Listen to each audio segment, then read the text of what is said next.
Good evening, everybody. Since it's Christmas, and well, I'm not doing anything else tonight, I figured I'd give you guys a preview as to my next playthrough. I'm going to be doing Nuzlocke challenges after Shin Megami Tensei 2. And I'm going to be Nuzlocking all of the first generation, well, first off, I'm going to be Nuzlocking the first generation, second generation, third generation, and possibly the fourth generation, but that'll have to depend on certain things. Basically, my computer's kind of crappy, so it's not really the matter of the fourth generation being boring or hard, but so much as it is my computer might not be able to record it very well. So, we'll see about that. Now, I'm doing a Nuzlocke challenge, and we're doing Pokemon Yellow since it's slightly harder than the other first generation games. And, if you don't know what a Nuzlocke challenge is, the basic idea of it is, you can, if your Pokemon faints, they are considered dead, and you have to release them. And another key element of the Nuzlocke challenge, you can only catch the first Pokemon you encounter on a route. So, let's say I walked out to the first route of this game and encountered a Pidgey. That Pidgey is the only thing I'm allowed to catch on that route. So, yeah, that kind of adds some difficulty to it. And, I'll be putting in some additional rules to make this even harder, but for the most part, that's the overly simplified thing of it. That's the most simple Nuzlocke challenge you can do. Now, one thing to say about Nuzlocke, there's actually an E in it, but the character limit on this game doesn't let me fit that E in there, so I just have to go with Nuzlocke like it sounds like it's spelled. The name Nuzlocke comes from a fan comic, which had a recurring gag character of a Nuzleaf that looked like John Locke. Now, some of the additional rules I'll be putting on this run.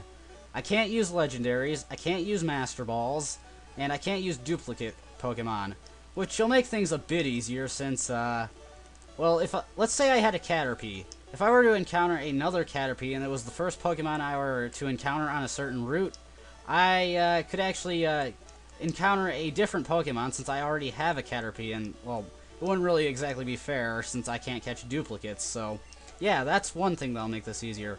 But one rule I'm going to be enacting to make this even harder is I can't use Pokemon Centers to heal. I can only use potions and healing items.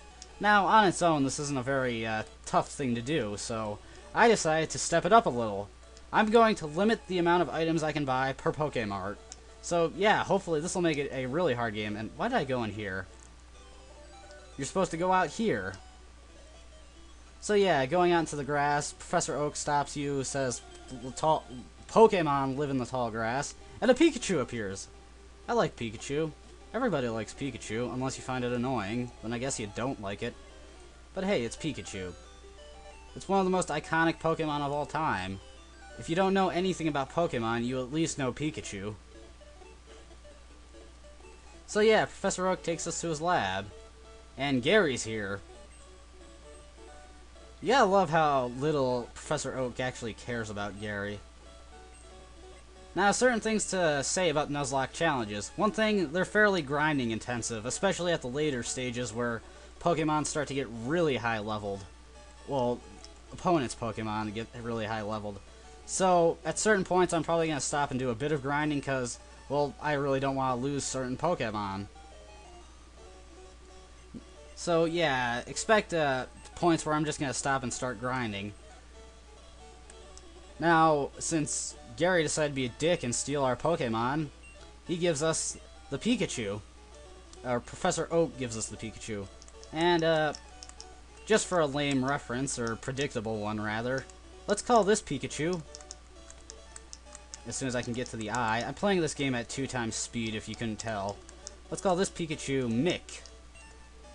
I think that's a good name for a Pikachu. So yeah, the only exception to the... I'm placing another rule where if I get a game over, that's it. Nuzlocke challenge over and I'm moving on to the next generation. So, I'm placing in, so basically I'm not counting this fight to this since, well, if you lose this fight, you technically don't get a game over. And since your Pokemon gets healed to full afterwards if you do lose, or win, it would be kind of pointless to just end the Nuzlocke challenge right there. Let's hope that paralysis helps me out, because it just lowered my defense, and tackle could really hurt me really damn bad yeah, it's gonna hurt. Oh, it got a critical hit, so it ignored the defense drops. Yeah, critical hits are pretty much twice as strong as regular hits, but they ignore stat gains and stat drops. And Mick learned Tail Whip, which is useless since he's a special attacker. So yeah, if I did lose that fight, I wasn't gonna restart the Nuzlocke challenge, because, well, that would just be kind of stupid. So yeah, upon defeating Gary, Blue, they're the same guy. And Pikachu actually popped out of our Pokeball because he doesn't like Pokeballs. Now, this is the first Pokemon game to introduce the element of Pokemon happiness. Basically, Pikachu has a certain happiness gauge, and as the game goes on and you win fights with him, you gain more levels and just spend more time with him, he becomes happier. Now, this was an element later introduced to all Pokemon in future generations, actually the next generation. Every Pokemon has happiness, but Pikachu is the first Pokemon to introduce this whole idea. Now, talk to this guy and he'll give you a free potion. So that'll help me out since I'm limiting the amount of items I can buy. And since I encountered a Pokemon here, I can't catch anything. Well, if I can, well, I'm just gonna skip it just to make the game harder. So yeah, I can't catch anything here now. Gonna want to fight everything though, cause I need the levels. So yeah, I can't go to Pokemon Centers except to heal my PP for my moves. So if I have to use the Pokemon Center, I have to be at full health, and I have to have no status ailments like poison, burn, or paralyzed. And going here, this random guy gives us an item for Professor Oak. I just love how freely that guy gives an item somebody ordered to some random stranger.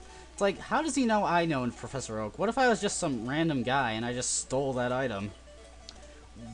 People, I tell ya. That store owner is not very bright. Not a very good store owner. And Rattata. A relatively crappy normal type. But it did manage to stand up to my Thunder Shock. I can respect that. I'm probably gonna have to struggle to remember to not use Pokemon Centers, since, well, it's such an integral part of the game. After all big battles, you go to a Pokemon Center. It's just gonna be so weird to try and not use them. Anyways, when we give our parcel to Professor Oak, he says he has something for us to do, and then Gary comes back. And he asks us to do a favor for him. He gives us a Pokedex. Now, what the Pokedex does is it records Pokemon, and if you catch Pokemon, it records even more detailed information on them. Actually, if you don't catch Pokemon, all it really has is their picture and where you can find them. But if you catch them, you actually get detailed entries on them, which always kind of confused me. Why is it that just the act of catching them gives them more detailed entries? If catching them is what gives them the entries, then doesn't that mean the entries are technically already there?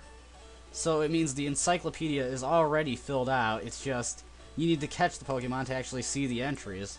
It's kind of weird. So Gary mentions the town map, and he says he's going to ask his sister to not give us one. Actually, I want to talk to these guys. Do these guys give you anything? I know in future games the guys here give you stuff, but in this game they don't.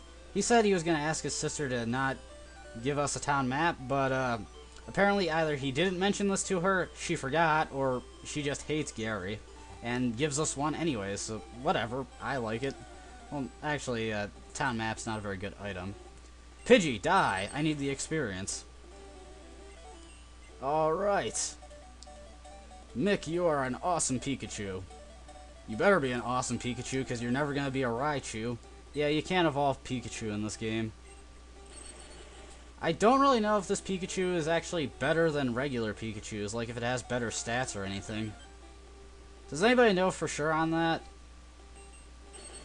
Oh, and you probably can't hear it, but in this game, Pikachu actually has its cry from the anime.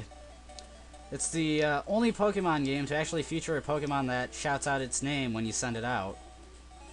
So, let's go into the Pokemart and start buying some items. Now, I'm going to limit the amount of items I can buy. Instead of 5 Pokeballs, I'm only going to buy 3. And I'm just going to buy one of everything else. Okay. Get an antidote. I didn't buy an antidote, right? Whatever. It's not that big a deal. You can't really... I don't think you can actually encounter anything that can poison you at this point. And this is before the advent of things like abilities, so there's no Nidorans with poison points out here. Ooh, Mankey! That is actually really good. Mankeys are pretty rare, so getting one right here would be really useful. Where's the Pokeballs? Right there. I was afraid I didn't buy any. I'd be like, ah, shit. And I caught the Mankey. Yeah, Mankeys are pretty good. They're a really fast fighting type, and in Red and Blue, you couldn't actually find Mankeys here. That I think they were actually added in to make the gym battle with Brock easier. Let's see. I know. We'll call this guy Ali. Ali. There we go. So, yeah, we got our first Pokemon. Well, first other Pokemon. Ali, the Mankey. Let's heal him up. And let's put him out to the front. See what he can do. For the most part, when it comes to training, I'm just going to switch out my Pokemon. Switch from Ali to Mick to train. Now, I can't catch anything else here because I got that Mankey. But Mankeys are really good, so... yeah, I'm not complaining. It's got a really weird back sprite compared to its front sprite. And that thing managed to get a growl off on me, so I'm going to switch to Mick. Okay, Thunder Shock. And another Thunder Shock. And that'll do it for this part. So, yeah, that was the Nuzlocke. That's the start of my Nuzlocke challenge for Pokemon Yellow. Now, like I said, if I get a game over, that's it. Nuzlocke challenge over, and we're moving on to second generation. But hopefully that won't happen, and if it does happen, well, hopefully it won't be like really early in the game, because that would be kind of embarrassing. So yeah, this was my preview part for my Pokemon Yellow Nuzlocke challenge. I'll come back to this once I finish Shin Megami Tensei 2, and hopefully you guys stick around to watch it. So until next time, see ya.